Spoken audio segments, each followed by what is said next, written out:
Aristoteles, Napoleon, 1813, Battle of the Nations, video. Within the battle lost and battle won, the resistance is immense, and then stand empires.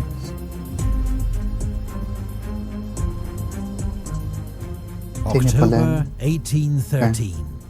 Napoleon Bonaparte faced his greatest crisis since becoming Emperor of the French 9 years before. His long war in Spain had ended in defeat, and an Anglo-Spanish-Portuguese army had now crossed the Pyrenees to invade France itself. In Germany, the Kingdom of Bavaria had switched sides and joined the Sixth Coalition against France. While in Saxony, Napoleon faced 4 armies converging on him from all directions. And you're recapping. What's more, these were not the same bunglers he'd crushed in 1805 and 6 at Austerlitz and Jena. Prussia, Austria and Russia had all learned from their mistakes. They were now better organized, trained and led, and more wary of Napoleon. The largest coalition force was the Army of Bohemia, commanded by Austrian Field Marshal the Prince of Schwarzenberg. His was a huge mixed Austrian-Russian-Prussian army of 194,000 men and 790 guns. To the north, Blücher's Army of Silesia and the Army of the North under Napoleon's ex-Marshal Bernadotte, now Crown Prince of Sweden. Together, 130,000 men and 536 guns. That's a lot. To the southeast, General Bennigsen's Army of Poland, besieging Dresden. Another 34,000 men and 135 guns. In total, the coalition had fielded 360,000 men and 1,500 guns, with Russia supplying the bulk of the troops. One unique addition to Bernadotte's Army of the North was a single troop of British rocket artillery, an experimental weapon system based on the Congreve rocket, a type seen here in 1830. Although wildly inaccurate, their high-explosive warhead could be devastating at close range. Napoleon's forces around Leipzig were outnumbered almost 2 to 1. But with 200,000 men and 700 guns, the Grande Armée was still a force to be reckoned with many experienced troops and commanders, even though it increasingly relied on young conscripts to make up numbers. There were another 140,000 men that Napoleon could not call on. General Rapp's 10th Corps besieged in Danzig, Marshal Saint-Cyr's 1st Corps besieged in Dresden, Marshal Davout's 13th Corps holding Hamburg, as well as several smaller besieged garrisons across Germany and Poland. Separate. Napoleon was currently about 20 miles north of Leipzig with the bulk of his army. Marshal Murat was 40 miles to the south with 90,000 men covering Schwarzenberg. Napoleon now decided to rapidly join Murat, and with their temporary superiority in numbers, defeat Schwarzenberg before Bernadotte and Blücher could intervene. Murat had orders to conduct a fighting withdrawal northwards. But at Liebert-Volkwitz, he was drawn into major combat with the enemy's advance guard. Around 12,000 horsemen fought what some have described as the largest cavalry battle in Europe's history. Murat, in the thick of it as usual, was very nearly captured by Prussian dragoons. The battle ended in a minor coalition victory, with around 2,000 casualties on each side. The next day, Napoleon arrived to take command. Children, today is France's last day. Today we must have one all be dead.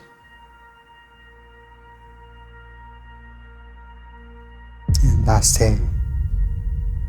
Battle of Leipzig, Day 1. By the 16th of October, Napoleon had concentrated most of his forces south of Leipzig. Field Marshal Schwarzenberg, meanwhile, against Russian advice, had deployed his army on either side of the Pleißer River, which would hinder his movements throughout the battle.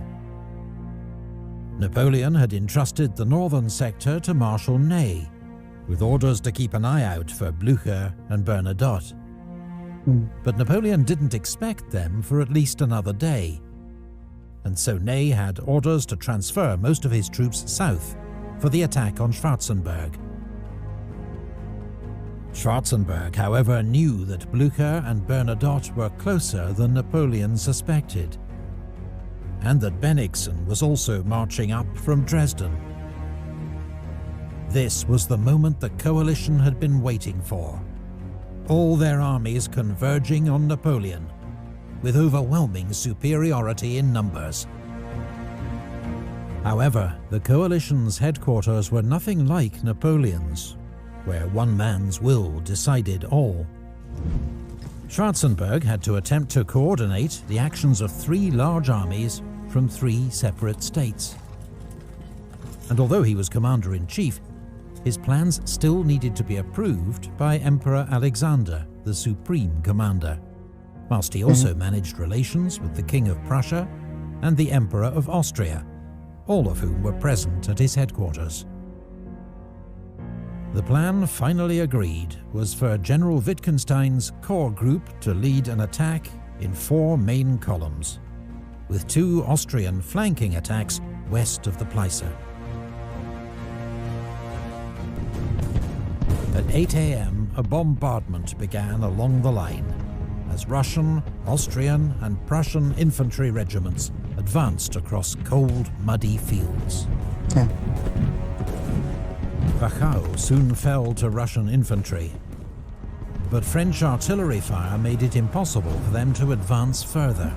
Victor's Second Corps then counterattacked, retaking the village at bayonet point.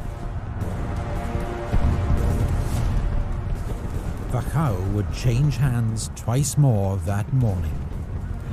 These bloody contests for small Saxon villages would come to typify the fighting around Leipzig. At Markkleeberg, Kleist's Prussian Second Corps drove out the Polish defenders after bitter fighting, while on the left bank of the Pleißer, Merveldt's Austrian Second Corps struggled across broken ground to attack well-defended villages. Their assault on Konnewitz stalled, but with heavy losses, the Austrians got a toehold in Dörlitz. On the right flank, around 10 a.m, Klenau's Fourth Corps occupied the high ground of the Kolmberg and fought its way into Liebert-Wolkwitz. Napoleon, observing from Gallows Hill, ordered up Augereau's 9th Corps and the Young Guard in support. MacDonald's 11th Corps was now also arriving in position on his left. His troops retook the Kolmberg and counterattacked Liebert-Wolkwitz, driving out the Austrians and pursuing them over the fields beyond. The advance was only halted when Russian Cossacks were sighted on their open left flank, a warning that Bennigsen's army was not far off. The coalition offensive was going nowhere, with most of its modest gains lost to French counterattacks. But there was one sector where the coalition had more success that morning. General Goulay's Austrian Third Corps, with orders to threaten Napoleon's line of retreat, advanced over marshy ground towards Lindenau. Ney had to divert Bertrand's Fourth Corps to reinforce the village and ensure the road to France was kept open. Napoleon was waiting for Ney's reinforcements before launching his attack on Schwarzenberg, but now Fourth Corps was tied down at Lindenau, and there was more bad news from Ney. Blücher's army of Silesia was approaching from the northwest, Marmont's 6th Corps had to turn about to keep the Prussians at bay. Heavy fighting broke out around Meukern, the village itself held by elite French Marines, while Dąbrowski's Polish division clung on to Wiedrich under attack from an entire Russian corps. This was a nasty surprise for Napoleon, who thought Blucher was still a day's march away. But the old Prussian general, hearing cannon fire to the south, had urged his men on and into the attack. Blucher intended to draw as many French troops onto himself as possible to assist Schwarzenberg's army of Bohemia. His actions and the bloody fight for Meukern may just have saved the coalition from defeat. Now on, Helmar said Lewis isn't possible that there could be any specific revolution was ran on to us. Napoleon was outnumbered across the whole battlefield. But in the south he still had a numerical advantage, not as large as he'd hoped, nor likely to last long. Schwarzenberg and Alexander were already moving up reserves, though Schwarzenberg now found that his were on the wrong side of the Pleiße River, costing precious hours. It was now or never for Napoleon. At 2 p.m, he ordered the attack to begin. A grand battery of 180 guns blasted the enemy lines. Then Victor's 2nd Corps, Lauriston's 5th Corps, and the Young Guard began their advance. In support, Murat gathered 2 entire cavalry corps, 10,000 horsemen, and led them in one of the great mass cavalry charges of the Napoleonic Wars. Cuirassiers of the 1st Heavy Cavalry Division broke through to the main enemy battery. Some even nearly reached the 3 coalition monarchs. But the ground was marshy and broken by fences and ditches. The French horses were soon exhausted and the squadrons disordered.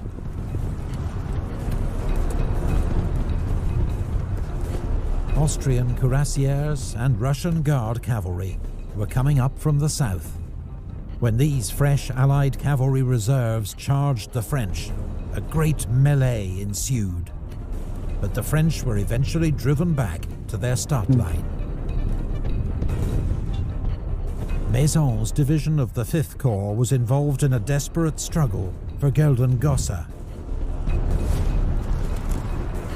The fighting swept back and forth through the village, the streets filling with dead and wounded from both sides. But as Russian and Prussian Guard regiments arrived to reinforce the village, the French were forced to fall back. Around 4 p.m, the Austrian Reserve Corps finally arrived and renewed the assault on Markkleeberg, one of the morning's objectives, which was finally secured. By 5 p.m, it was clear that Napoleon didn't have enough reserves to force a decisive outcome in the south. To the north, Meukern was being stubbornly held by French Marines with lethal close-range artillery support. But despite terrible losses, York's Prussian Corps continued to attack. Marshal Marmont himself was wounded twice, but remained in command. Finally, a brilliant charge by Prussian hussars triggered a French rout. Meukern fell as Marmont's corps streamed back towards Leipzig. As dusk fell around 6 p.m, fighting died out across the battlefield. The first day of the battle had cost the French an estimated 25,000 casualties. The coalition, at least 30,000. Napoleon had come close, but failed to land a decisive blow. The chance for victory was slipping from his grasp. At corpses, have lost a thought of them. Man and many pieces all enemies to bring yourself. We are not enough. to maintain combat for 1 hour. Day 2. Sunday the 17th of October brought a lull, with both armies exhausted by the previous day's fighting. Napoleon needed to rest his troops and resupply them with ammunition, which was running dangerously low. He also sent a message to his father-in-law, Emperor Francis I, suggesting an armistice and finally offering concessions. But the Allies were no longer interested. They knew time was on their side. The only major combat that day occurred in the north, where Blücher continued to attack. Russian infantry stormed Eutrich and Gorlice. Russian hussars charged and routed part of Arrighi's 3rd Cavalry Corps. That day, Napoleon received 14,000 reinforcements when Reynier's French Saxon 7th Corps arrived from the northeast. But the same day, the coalition received more than 100,000 reinforcements, as their armies continued to converge on Leipzig. Colloredo's Austrian 1st Corps, Bennigsen's Army of Poland, and Bernadotte's Army of the North, though the latter was widely criticized for his leisurely march to the battlefield. The next day, Napoleon would face odds of nearly 2 to 1. It was time for the Emperor to begin planning his retreat. Arriving on the morning of a battle, the light always has scarcely been seen in the history of the war of that the principal. This battle will be settled at Europe. Day 3. On Monday morning, the sun shone across 40 square miles of battlefield, on which nearly 500,000 troops and 2,000 cannon were assembled. Soldiers from France, Germany, Russia, Austria, Poland, Italy, Sweden, the Netherlands, and even Britain. This was truly the Battle of the Nations. In preparation for his withdrawal, Napoleon pulled back his forces into a tighter defensive perimeter and ordered Bertrand's 4th Corps to march west to secure the army's line of retreat. 2 divisions of the Young Guard under Marshal Mortier took their place at Lindenau. Schwarzenberg, meanwhile, planned to close the net on Napoleon with 6 converging attacks. 6 attacks. Fighting in the south began around 8 a.m. The Austrians took Dörlitz, but Marshal Oudinot led a counterattack at the head of a Young Guard division and drove them out again. Schwarzenberg was so alarmed by this reverse that he sent orders to recall Goulay's 3rd Corps. General Barclay's troops initially faced little opposition as they took Wachau and Liebert-Volkwitz, scenes of such bitter fighting 2 days before, but now scarcely defended. Barclay then paused, waiting for Bennigsen to get into position on his right before continuing his attack. Bennigsen's troops had more ground to cover, but towards noon, they'd driven back MacDonald's infantry and taken their objectives. They would now wait for Bernadotte's army to link up on their right. But the Army of the North was again making slow progress, for which many again blamed its commander, who seemed exceedingly cautious about facing his old master in battle. Blücher, in contrast, did not hesitate to launch Russian infantry against Leipzig's northern defences, though their attack failed with heavy losses. While when demoralized and being appeared, his presence was like a electric shock was after the Emperor and everyone starts running to the fire. By 2 p.m, Napoleon was hard-pressed on all fronts, but holding his own. His attention was now focused on Probstheide, key to his southern front, under attack from Kleist's Prussian Second Corps. French troops had turned the village into a fortress and inflicted terrible losses on the advancing Prussians. Probstheide was soon engulfed in smoke and fire as fighting raged on all sides. Some Prussian regiments lost half their men attacking the village, while 3 French generals were killed as they organized its defense. Napoleon even sent in Friant's division of the Guard to reinforce the position.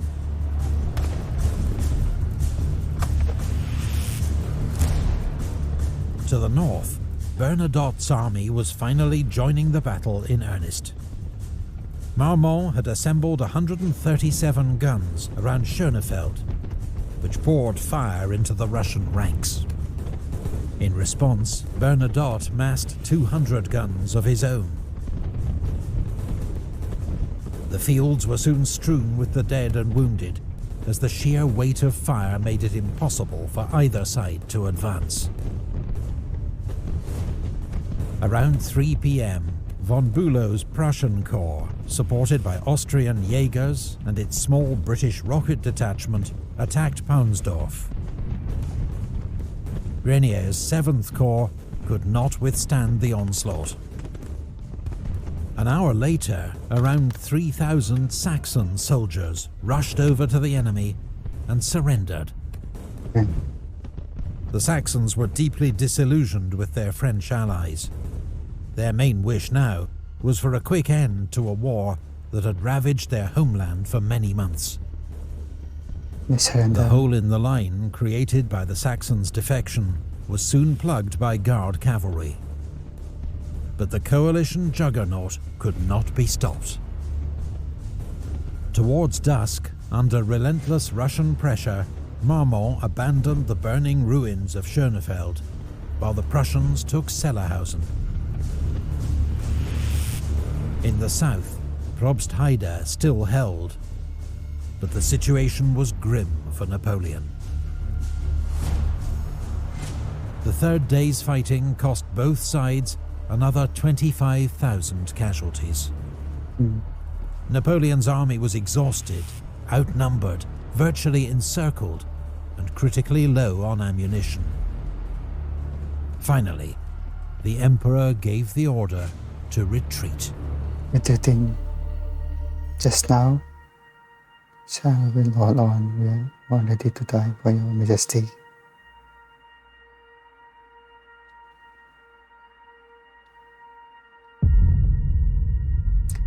Depot. Overnight, under cover of darkness and early morning fog, the French army withdrew behind Leipzig's walls, and at 4 a.m. began its retreat west, crossing the single bridge over the Elster River that led back to France. There'd been time and materials to build extra bridges, but in what would prove a serious oversight, no one had given the necessary orders.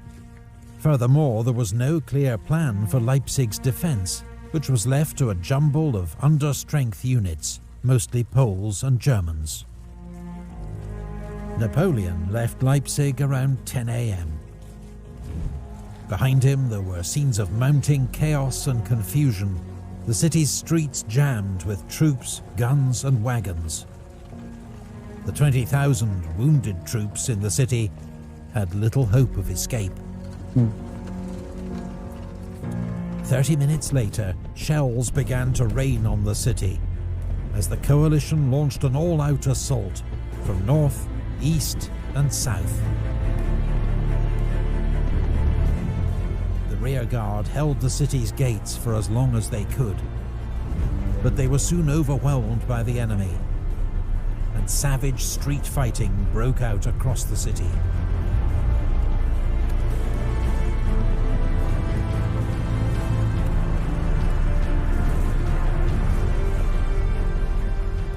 A barge packed with gunpowder had been moored beneath the Elster Bridge so that it could be quickly destroyed after the rearguard crossed. Around 2 p.m, a corporal lit the fuse when he saw Russian soldiers on the far bank. even though the bridge was still packed with troops, wagons and horses.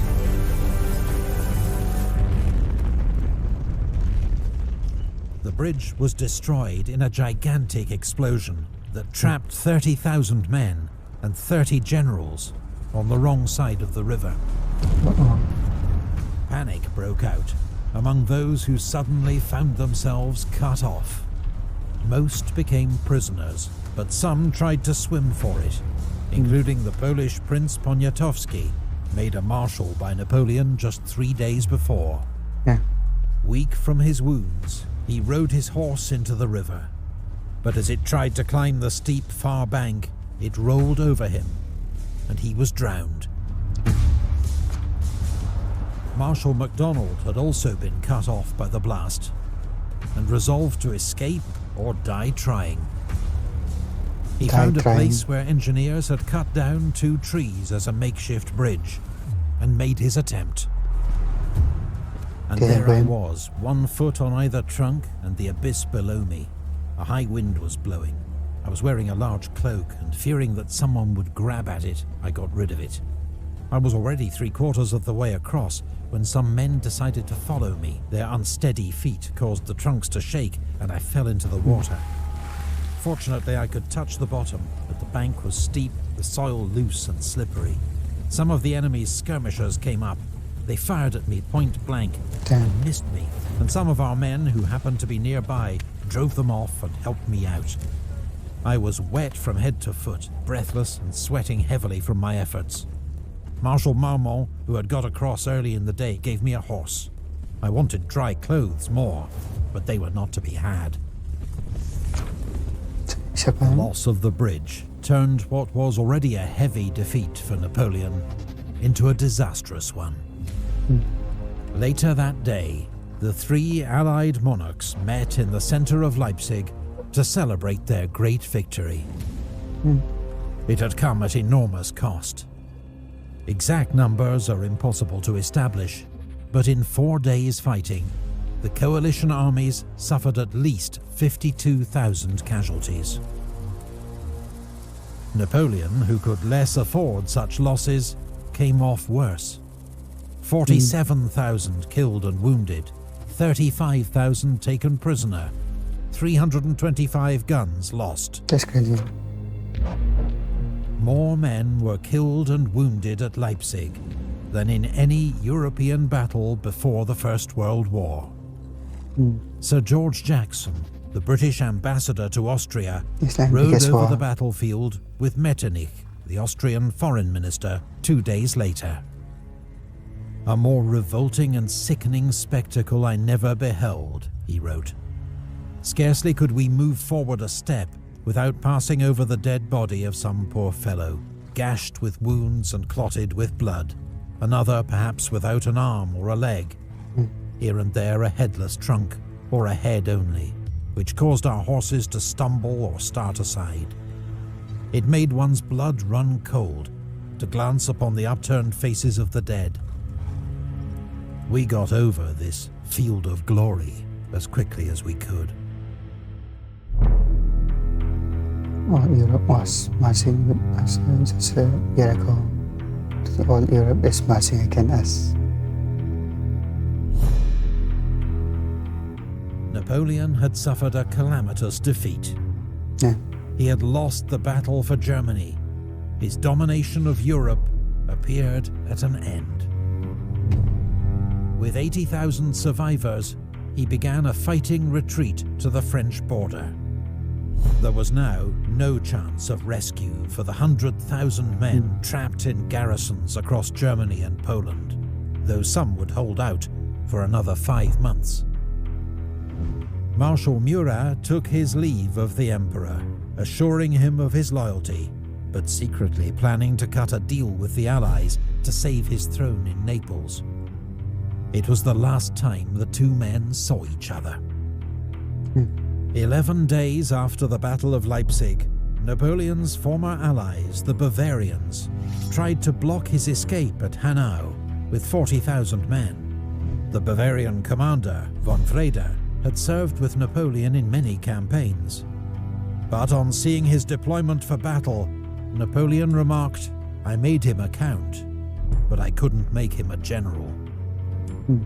The French emperor then ordered the Imperial Guard to lead an attack that forced the enemy to fall back in disarray.